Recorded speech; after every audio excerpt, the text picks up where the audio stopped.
Sistem pentadbiran yang sistematik adalah sangat penting kepada sesebuah negara.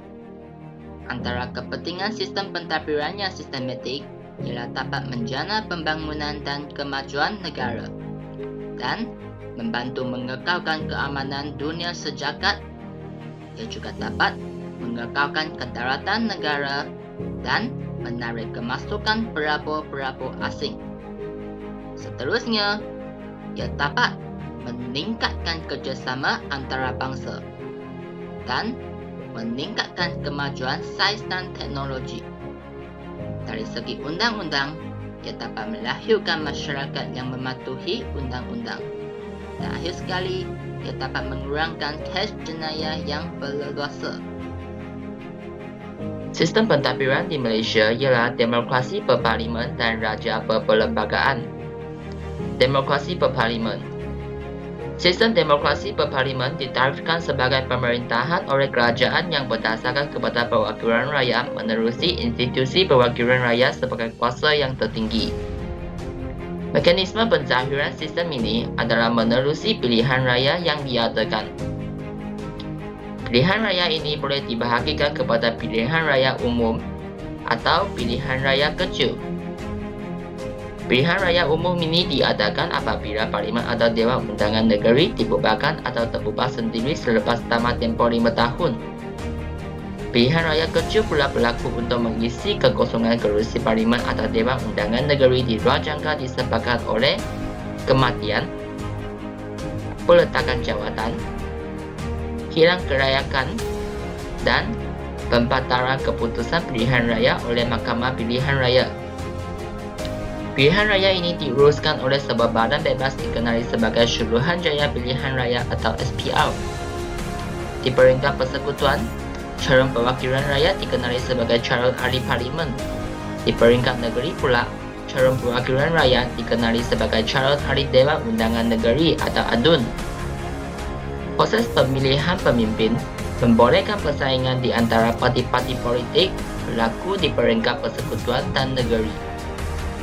Unsur penting bagi persaingan ini adalah konsep majoriti yang bakal menentukan parti politik terbanyak menduduki badan perundangan.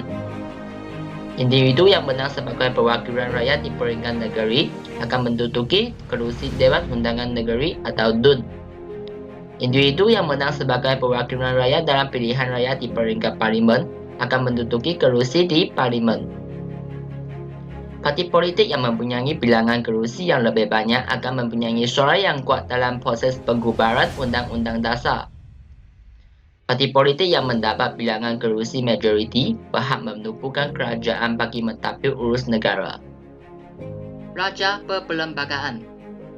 Raja berperlembagaan adalah salah satu sistem yang mengiktiraf raja sebagai ketua negara dan sebagai rangka pengiktirafan kepada tradisi politik pemerintah Kesultanan Melayu.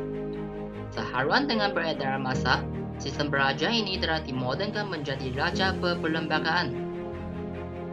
Panggilan bagi ketua negara adalah Yang di-Pertuan Agong dan dikirimkan setiap 5 tahun sekali dalam karangan 9 Sultan Negeri-Negeri Melayu.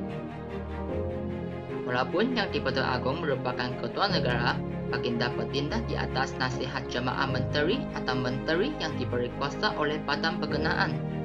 Secara praktisnya, baginda dinasihati oleh Perdana Menteri berdasarkan kesepakatan suara dalam kabinet. Baginda mempunyai beberapa kuasa putih bicara yang tidak boleh dipertikaikan oleh mana-mana individu atau pihak, iaitu tidak mempersetujui permintaan pembubaran parlimen, melantik Perdana Menteri, dan meminta mesyuarat Majlis Raja-Raja diadakan. Baginda bukan sahaja ketua negara tetapi juga sebagai simbol perpaduan dan keamanan. Antara rangka untuk mempertahankan sistem pentadbiran yang sistematik di negara kita, ialah rakyat perlu mengambil peranan dalam memilih pemimpin mereka melalui pilihan raya bagi melambangkan suara rakyat serta mempunyai unsur demokrasi sama ada di Dewan Undangan Negeri maupun di Parlimen. Menteri-menteri perlulah bertanggungjawab dalam menjalankan tugasan mereka dan mengelakkan diri dalam perkara-perkara negatif seperti terjebak dengan gejala rasuah. Sebelum undang-undang yang dikubah oleh Parlimen atau Dewan Undangan Negeri dijalankan, ia perlu mendapat persetujuan daripada Yang di-Pertuan Agong.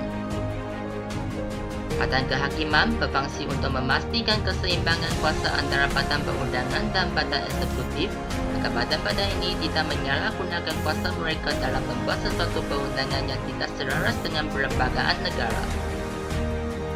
Suruhanjaya Pilihan Raya menetapkan syarat bagi pemimpin untuk bertanding dalam pilihan raya maupun di Dewan Undangan Negeri ataupun di Parlimen bagi memastikan kredibiliti seseorang pemimpin itu dalam menjalankan tugasnya untuk memerintah.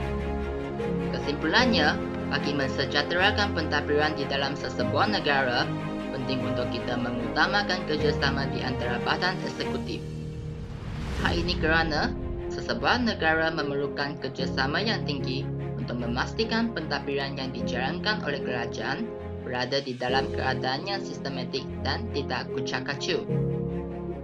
Rakyat juga perlu bijak dalam memilih ketua ataupun wakil rakyat untuk mengendali sesebuah kerajaan.